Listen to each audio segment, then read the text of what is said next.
So again, my name is Michael Goldstein. I am the owner and founder of Kitchen Remodeling SEO, and we're here today for the 2022 Internet Marketing Plan to maximize your conversions and lead flow for your home remodeling or home improvement company. Um, so what we're going to cover today is a couple things. One, we're going to set the goals for 2022.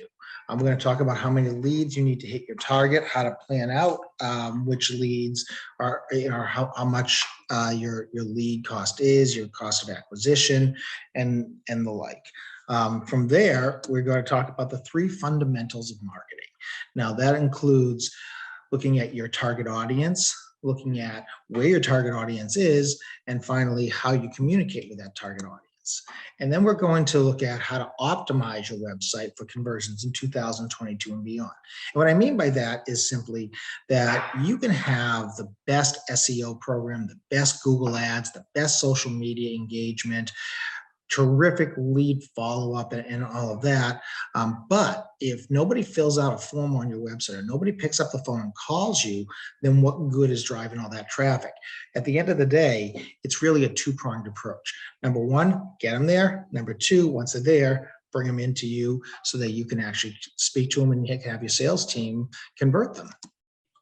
So we're going to talk a little bit in that vein about kind of the big picture, all the different online marketing channels you have at your disposal, how you're going to get those people to you, and which of those are going to help you maximize your lead flow for more high-priced kitchen remodeling projects, full bathroom remodel projects, basement remodeling, and other home improvement services. And we're going to focus finally on what the latest trends we saw towards the end of 2021 into 2022 are, and really what you want to focus on moving into 2022. And based on that, we're going to be able to develop a customized action plan where you're going to be able to see where you are now, where you want to go, and how you need to get there. And how we're going to do that is this is going to be more of a working webinar, right? It's going to be a little bit more of an engaging webinar where I'm going to ask you to really think about certain key questions, certain key metrics, and then are you hitting them? Are you not? Why are you not? And we're going to kind of dive into how you make that determination. So if you stay till the end, I am going to give you a little bit of a prize there, which is we are going to send off to you a link for you to download for free the Ultimate Kitchen Remodeling Planning Guide, which you can use in your own companies to try and as a lead magnet to generate interest. So, when it comes to internet marketing, there's so many different channels that, you've got Facebook, you've got YouTube, you've got Instagram, you've got Twitter, all these other social media channels. You've got Google ads, local service ads, call only ads, Bing ads, lots of different types of, different types of places that you can market yourself. There's so many different options. Do you go the SEO organic route? Do you go the paid route? Do you try and engage? Is it more of something that should be a visual medium with video versus a text-based blogging and content marketing? Where do you spend your money? So again, we look at the different areas that we can go at. And we really try and set a priority. Everything with our company is SEO first. Then we look at paid advertising, then to bring them in for the cold outreach. Then we look at retargeting those once we've got them in. Looking at, directories, looking at creating VIP programs, repeat referrals, conversion elements, social media, even press releases, getting authoritative people like ABC, Fox, NBC to link to you. So unlike a lot of other industries, in the home improvement space, there really is a major investment in marketing because you're up against so much. And you've got people like House, and you've got Angie's List, and you've got all these huge, link build, or I shouldn't say link build, but lead companies who are willing to sell you the lead for $35 or $50, and you think that's a great idea. The problem is, you're buying it, so it's 3 or 4 other competitors down the road, not really the best. So where do you put the money to get the maximum return on investment? And also, when you spend it, are you showing anything for it? Again, it comes down to the ROI. You know, you could spend tens of thousands of dollars on TV commercials and have no way to even track the results. Whereas maybe with Google Ads, you could spend just a small fraction of that, and you know exactly if the ad is working. You know if people are coming to you from the ad, and even when they come to you, where do they go on your site?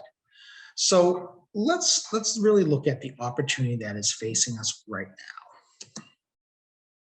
So the first thing is that we need to set a clear plan. We need to have specific targets, specific KPIs in place so we know what we're doing. And if it's working, and if it's not, we know where to tweak it, where to modify our plan. You want to be able to generate enough leads to keep your trucks going, to keep the lights on, to be able to pay your salary. And the question is, how many of those leads do we need? What kind of leads do we need? And where are we going to get them? So in order to get that great return on investment, really what we need to do is we need to think about how we're going to get those. And that's why it's so important to have a plan in place. And that's why we're doing this webinar right now, because a lot of people really, they wing it, or they create what they call a plan, but really it's, okay, let's just throw some money in Google Ads and throw some money at Facebook and Instagram and see what happens. That's not a plan. So number one, we got to set clear goals. Right? What are your goals for 2022? I don't know how many of you guys have read Brian Tracy's book, but he has a great quote that I love, which is, "Success is goals, all else is commentary." And that's true. I mean, at the end of the day, it's about ROI. And you don't want to just be sitting there, out in the middle of the ocean, with no wind at your sails and not moving. The key is, with clear goals in mind, it's going to give you that direction that push you to where you need to be. So there was a Harvard study done many years ago, back in 1979, by a bunch of Harvard business students, and they found that 84% of businesses at that point, and mind you, this is quite a while ago, they had no specific goals. 13% of the companies that they had surveyed had goals, but they didn't really write them down. It's like, yeah, we kind of know where we're going with this. Only 3% had clear written goals and a plan to go get them. So let me ask you this. Who do you think showed the best ROI? Well, 13% of the class who had goals, they were earning twice as much as the 84% who didn't have goals. Even more importantly, though, of the 3% who had actually taken the time to write down their goals and to really follow those, they were earning 10 times as much as the other 97%. So what that tells me is that, in order to get the best ROI, you need to have a path. So let's talk about setting the framework for our goals. Obviously, based on that study, what that tells me is we need to have our goals written down.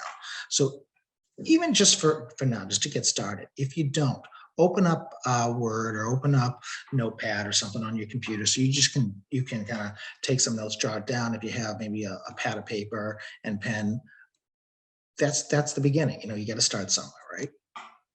So we need to set at a minimum, what is our 1-year goal? What is our quarterly goals? What's our monthly goals? And in order to get that, we have to have these stopping points so that we know, are we reaching those? At the end of the first month, did we hit the goal? If not, maybe we run it for 2 more months. At the end of quarter 1, did we hit those goals? If we haven't hit those goals, we're certainly not going to hit the year-end goal. So what do we need to do to tweak it, to change it? So let me ask you this. Do you have goals in mind yet for 2022? Do you know what your revenue target even is? How much money do you need to bring in? Not how much you need to make, how much you need to bring in just to keep operating. And how much is that monthly? Obviously, not a very difficult thing to do. Just take that first number divided by 12. So, but this is the bigger one. How many calls, how many emails, how many form fill outs do you need to hit that monthly number? So the first thing I would ask you to figure out is, what is your average project, your average transaction value? And that's going to be different for different people. So if I'm in the cabinet refacing business, my average transaction might be somewhere in the the $8,000 to $15,000 range. If I'm in the complete luxury kitchen remodeling business, my transaction value might be, $250,000.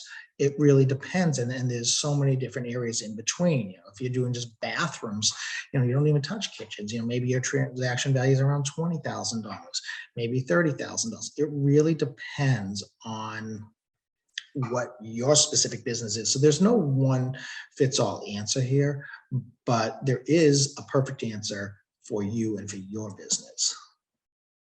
So let's take a look at some examples from 2021 with some of our clients. So we had a client who had who had a revenue goal of $2.5 million.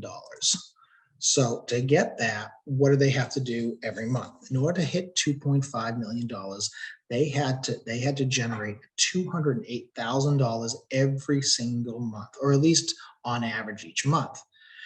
Now, how do they get there? Well, what was their close rate? So their close rate was 40%. So 4 out of every 10 people who set up a design consultation with this particular client became one of their customers. So based on these numbers, the average, what is it that they need to bring in? So they have to think about what was their average transaction value? Now, this was a very high-end cabinet refacing company. They did do some smaller kitchen remodeling and full bath remodels.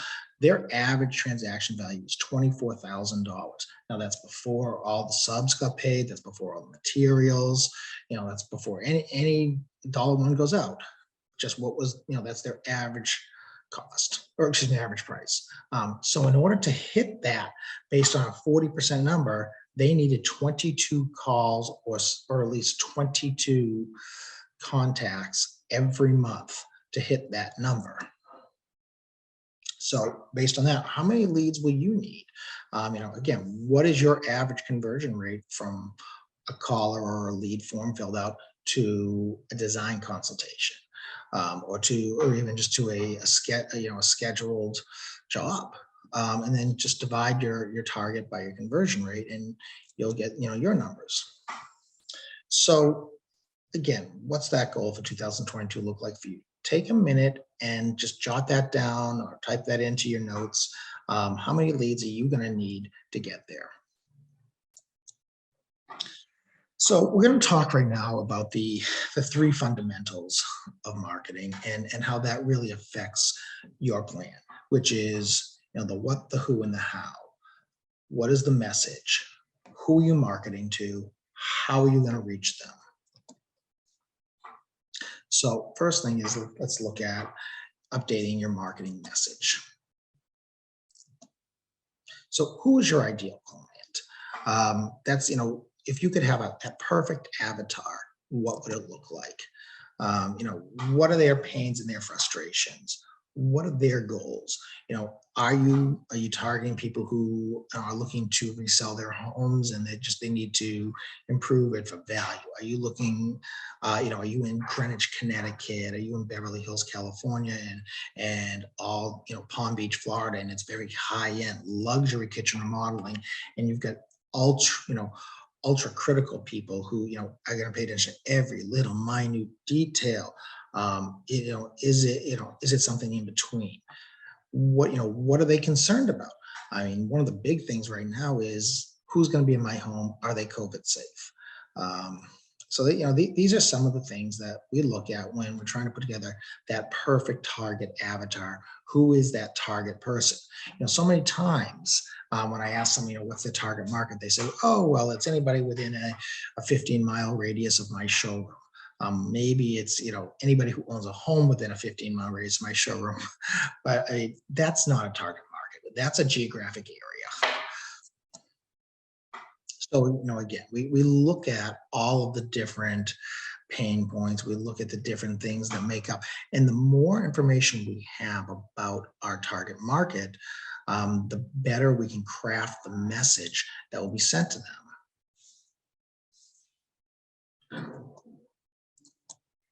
So, I always like to say, if you can see Joe Jones through Joe Jones's eyes, then you can sell what Joe Jones is buying, right? I mean, you've got to sell to your customer. You don't sell to yourself. And that's a big mistake a lot of us make in our planning as we think about what is it that we would want to see. It doesn't matter what we want to see. What does our customer want to see? So, again, we look at those fundamentals. Um, Now let's look at the what, crafting our message. We know who we're going to target to, but what are we going to say to them? So what I always say is, why would somebody want to do business with you versus your competitor down the road? So take a minute and just think about, what are three reasons that somebody would do business with you versus your competition. It might be that maybe your competition is Home Depot and Lowe's, and you're a family-owned small business. You can provide more personalized service. Maybe you have been in business for 50 years, where your competitors are just starting out. Whatever it might be, jot those three things down right now and just keep those in mind, because that's going to be really critical in crafting the message. The other thing is, what benefits do you offer your target customer that is going to resonate with your market? For example, you could be in an area where it's very, COVID heavily hit area, and people are concerned. They don't really want just anybody in their home. Do they really need to know that you're going to be wearing masks? Do they need to know that all your employees have been vaccinated and all of this? Do they not care at all about any of that? Are you in an ultra red state, and people really, they just want to get the work done, and it's whatever happens. That's a very different message that you're going to send those people. Are you offering any kind of guarantees, and do those guarantees mean anything? Are you offering any kind of discount?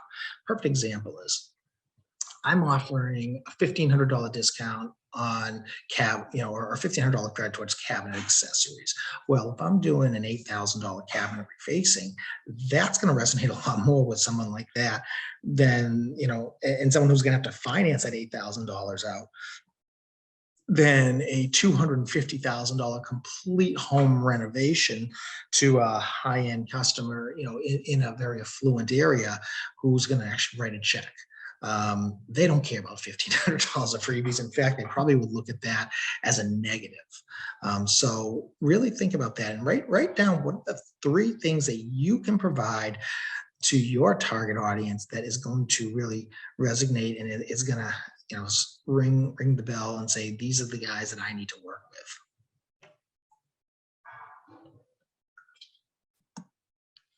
So just kind of going through some of the messaging that we have found over the last year have worked really well. COVID safe installers is huge. Straightforward pricing or upfront pricing, satisfaction guarantee type of stuff. One of the things that, especially with the supply chain issues that we're facing, there are all kinds of escalation clauses oftentimes in construction type of projects. The cost of material has just gone sky high. And people want to know what they're going to pay. They don't want to know, well, this is what it will cost today, but we can't even start your project for 2 months. And then in 2 months, we don't know what the price of a certain stone is going to be, or the price of wood will be, or any of that. So let's just put in an escalation clause. That's the kind of messaging that doesn't work well.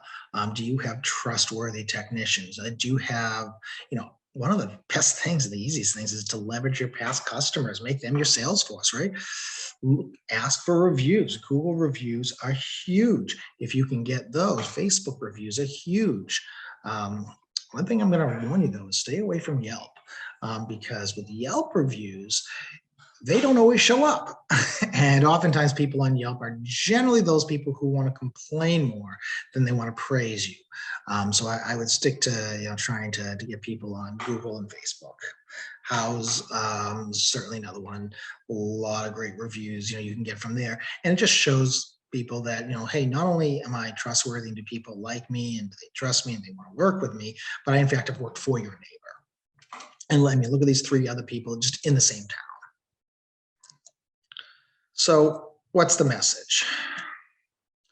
message has got to be something on the lines of, you want to hire me because I can do X, Y, and Z, and X, Y, and Z, I will do better than competitor A, B, and C. All right, so let's look at now the media. How are we going to reach those people? Where are your customers? Where do they hang out?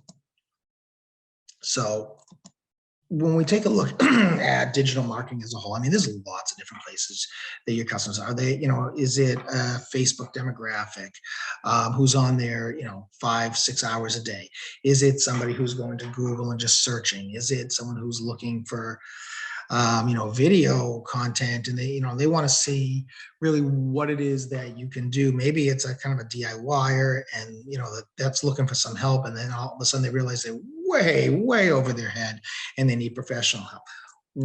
Who is your target market? Is it a super high-end client? Maybe LinkedIn and or Google Ads is the place. It really depends. And then we look to the most important aspect, which is your website, the hub. All of those other social media platforms, they all connect, and they end up pointing and bringing someone ultimately to your site. So is your site set up, with a sticky menu? Does your site have a call to action? Does it have your phone number? Is it mobile friendly? There's a lot of things that we look at, and in fact, we are going to do a full webinar simply in February on how to build a website out so that it will convert better, how to optimize your site for conversions. But let's just kind of look at some of the basics here. Does the website itself speak to that target avatar, to your target audience? Does it address their fears and frustrations? Is the graphics and the layout, does that speak to them? If you're going after a super high-end luxury audience, they use car salesman kind of website with big photos and screaming headlines, it's not going to work so well. But if you're going after maybe again the lower end of remodeling, and maybe just even the handyman type of stuff, maybe that does work well or better for your market. Does it have authentic images of your team? That is so critical, because people want to know who they're working with. People tend to work with those that they know, like, and trust. So if they don't, if they don't know who's going to be in their home, if they don't know who you are, you're just a corporate, entity to them. They want to see pictures of you. They want to see pictures of your guys. Do you have video elements on your site? Are you giving them something that they can really digest? Is there a welcome message? Is there video testimonials? That's really big. Is there maybe a kind of a video of some of your better work where they can start to envision what their home's going to look like? Do you have your online reviews embedded in there? Is your menu sticky? Meaning, as they scroll down, does that top menu stay on top, right? That way, so that the call to action, the scheduled consultation is always there. There's a number of things that we look at. Do you, also from just a communication standpoint, do you have a chat feature, or do you have a feature where they can engage with the site right away? Do you have an AI bot built out? Do you actually have a human being who can literally respond 24/7? One of the things that we provide as a service is that we actually have a staffed communication room 24/7, where we are monitoring Google business profile and Facebook messages. And when people actually communicate, we have someone who can respond to them and then basically walk them into booking that consultation with you and your sales team. So ultimately, is your website built to convert is the question. So take a minute, pull your website up, take a look at your website. Think about some of those things we just went over on the prior slide. And are you seeing that? Are you seeing a sticky menu? Are you seeing real authentic photos? Is there a way to communicate? Is there a call to action? Does the graphics speak to your target audience and the like? So what is the biggest problem with home improvement marketing? It is leads that go unconverted. So here's the deal. 50 to 60% of inbound leads leave unconverted, meaning they leave before they've had a chance to sign up for your consultation. 90% of those who come from web forms fail to become customers. So why is that? It's because 80% of inbound traffic leads simply don't have the communication that's needed. Leads that are not followed up with within 15 minutes tend to go cold. Remember, you're not the only show in town, right? And if you don't communicate with somebody within a very, very short window, then they're going to go to the competitor. The average client also needs to be touched a number of different ways and different times. And what I mean by that, is that it's not just going to be, send them a quick text message and expect that they're going to book an appointment. Oftentimes what we recommend is once somebody fills out a form, or once somebody calls your tracking number, especially if they call, immediately, if they do not get a person within 5 seconds, they need a text message automated back to them. Hey, sorry, we're in a meeting right now. Can we call you back in 10 minutes? If not, what's a good time? If they filled out a form and you have an email address, email within 25 minutes after the text. Phone call as soon as somebody is available to make that call. Really should be within 15 minutes. And then a follow-up nurture sequence, follow-up calls, follow-up emails, based on the type of client that you're looking for and what is going to resonate with them. And here's the big one is, and this is something we really found started during the pandemic, and it's really kind of moved forward, is people today, especially homeowners, prefer to engage via text and messenger than on the phone or on email for that matter. So what that tells us is that people are much more likely to engage you if you are able to text them than send an email. Same written correspondence, text message, Facebook Messenger, chatbot. That is the way that people are looking. So we want to leverage marketing automation to follow up with web forms. We want to automate the follow-up sequence so that they're getting touched those times that are needed. And you're not just one ad that they saw or one listing on Google that they saw among many. I mean, the math really is pretty simple. So let's look at a situation where you're going to get 25 leads in a month. Let's say your conversion rate is 30% when you don't follow up with people, but you do have a good website. You've got your Google ads really dialed in. You're getting to your target audience. So you're going to get 3 out of 10 of those folks going to become customers. You're going to book 8 jobs. So 25 leads times 30%. That's how you're going to get your 8 jobs, right? Let's say your average ticket value, let's say you're doing bathroom remodeling, $20,000. You're going to make $160,000 in total revenue a month from those 25 leads. And let's also presume these are 25 highly qualified leads, not junk leads. We're not buying leads off a home advisor, where we're competing with 10 other folks. It's just not a good way to go forward. Now, let's just take the same situation, same 25 leads, exact same 25 leads, but because you have an automated follow-up sequence, not even a human being, just an automated sequence through your CRM, our conversion rate goes up to 50%. So now those same 25 leads, 50% conversion rate, we're going to get 12 and a half, let's round up to 13 booked jobs, same average ticket price, 20,000. Same 25 leads is going to generate you $100,000 additional revenue each and every month. So the idea is you want to make every lead you generate more valuable. And the way you do that is by communicating with the lead and communicating in different ways on different channels, become very omnipresent. So let's think about all the different conversion elements that you can implement in your website and how that's going to speak and how that's going to touch the folks. What are those going to be?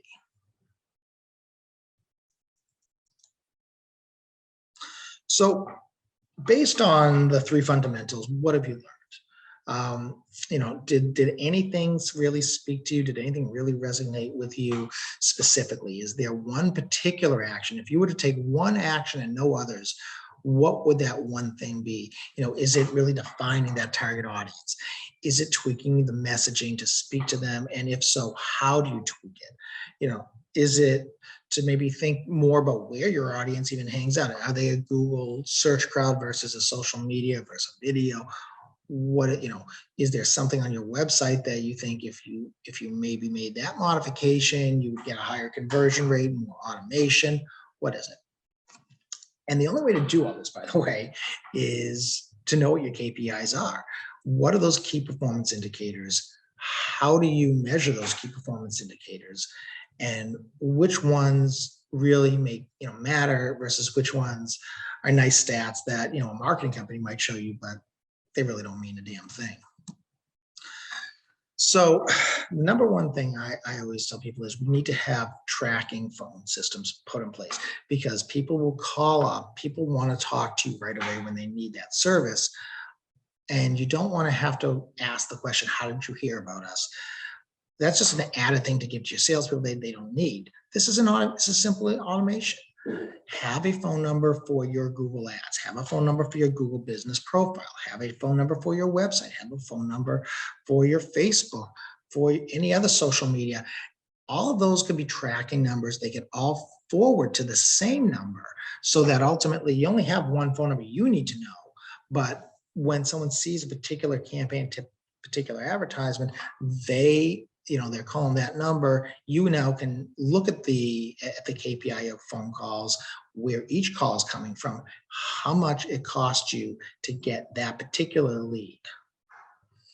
If it gets measured, it gets done. That's about as simple as it gets.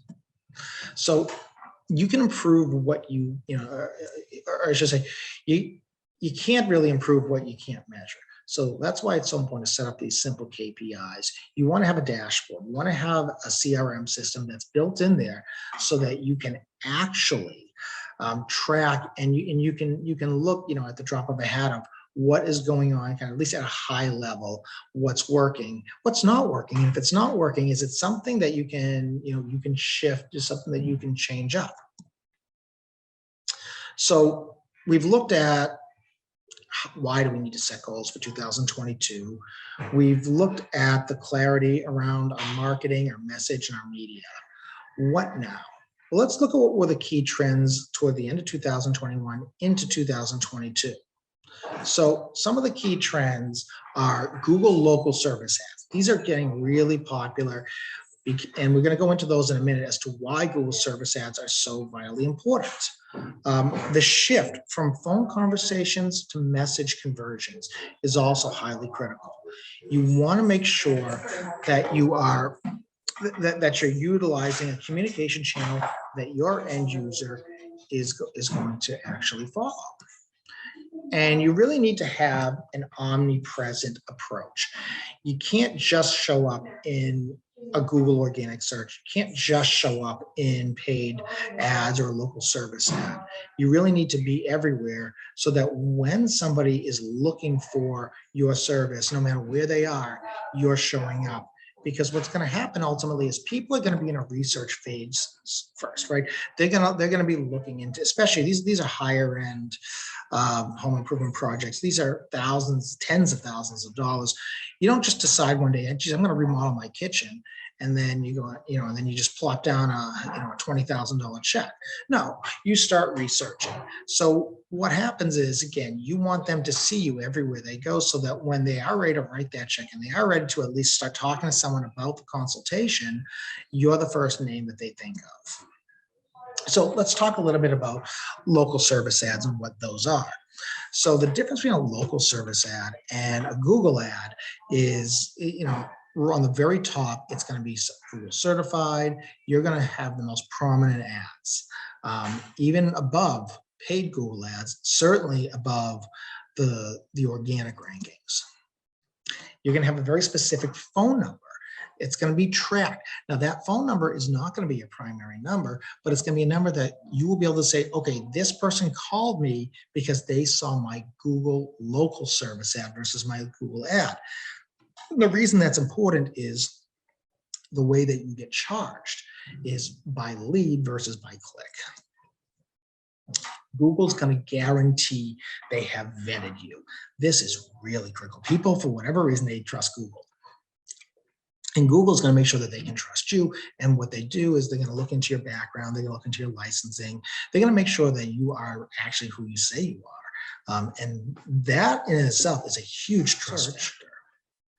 You find an ad, you're able to then see a profile. The profile gives all kinds of information about them. Who is the company? Are they guaranteed? How many? And it now starts to blend your Google My Business or now your Google Business profile with your ad. How many reviews? Can they see real reviews? What's the number? A little overview of the company. What are your hours? Where are you located? Some highlights even. So it gives that information. So how do these really work? I guess the first thing is you have to complete a Google local service application. Then Google's going to run a background check on you and your employees. They're going to make sure you guys are who you say you are. It's not a whole lot. They really just kind of ask you to upload a photo, a headshot. They want to find out, how long you've been in business. They'll want to just verify addresses, and they vet that against the national databases, things to that extent. If you are a contractor that requires a license, they will verify the license with the state, all of that. So once approved, and then if active in your area, you are going to pay on a per lead basis, meaning very different than a typical Google ad where you pay every time someone basically just clicks on the ad to get, to go to a landing page. You're only going to pay if someone literally fills out a contact form or they actually call one of the tracking numbers. So the prices, obviously, it's going to vary by city and by industry. I will tell you that the price is certainly going to be much more than you would pay per click, but the quality of lead is going to be a much, much higher lead. And quite frankly, paying per click, you may be paying for, 15, 20 clicks to a landing page and never have a clue who clicked over there because they didn't fill out anything. You're not paying for that with a local service ad. All right. So some of the feedback that we have gotten is that the cost per lead itself has been significantly lower, even though the cost per lead is more than cost per click. When you tally up all the clicks to get an actual qualified lead, you're going to have a much better price point on the local service ads. You're certainly going to get a higher quality lead than other searches because people are actively filling out forms and they're looking specifically for your service in the town that you are in. And it's there's a limit to how many people. Google is not just letting as many folks as possible get in on this. They limit it per geographic area. Now you are going to still get some obviously tire kickers and price shoppers that you have to follow up quickly with. I mean, it is an advertisement, and there are some people who are going to be price conscious. And at that point, I mean, that's no different than any other advertising medium that you go down. But the ROI is just really important, and that's what we look at the end of the day. So what's the next steps? How do you get involved with local service ads? Well, step one is you got to talk to a strategy partner, someone like us, or talk to somebody on your team if you have a marketing manager who can maybe get in here and start setting up the application. Just go to adwords.google.com/local services/signup. Complete the background checks, set up your bids. Obviously make sure you have tracking numbers and all that to put in place. And I mean, you go from there. So in building our 2022 plan, we want to look at all the different avenues, all the different channels. We look at what makes sense from organic to paid to social to email marketing to content marketing. And we try and figure out what is going to resonate best with our clients. So what are the top 3 internet marketing initiatives that you really need to implement to hit your goals? Really think about that. And think about the takeaways from today. Think about what it is that we talked about, what we showed you in terms of the trends, what we've showed you in terms of why you need to plan, how to formulate your message, who you're formulating the message to, where those people are hanging out, and how to reach them the best way, and then get to it. I mean, at the end of the day, if it you got to start somewhere, and the sooner you start, the better you are. I mean, we are at the very end of December, so we want to get cranking and moving right away the first week of January. So we have that full year working under a set, written, identified goal. So what have we covered? Again, we've covered the 2000, how to set up your goals for 2022, thinking about the number of leads and that you need to hit that target, the conversion rate, and all of that. We've talked about the 3 fundamentals. We've talked about how to optimize the website so that when someone does come to the site, they're more likely to purchase, or at least to sign up for a consultation with you. We've looked at the big picture of all the different channels, the latest trends. We have looked at developing an action plan based on where you are now, where you want to go, and how you get from point A to point B. So if you'd like a little bit more information on this, if you found this helpful, and it's more than you want to do on your own, feel free to give us a call anytime at 339-645-9461. Check us out online at kitchenremodelingseo.com. And we'd be happy to talk to you. And if we can work together, fantastic. If we can't, we really do enjoy talking to people in the industry and showing you the opportunities that are out there for you. And if it's something that makes sense, then you move on it. So again, phone number 339-645-9461, kitchenremodelingseo.com. My name is Michael Goldstein, and I am the owner.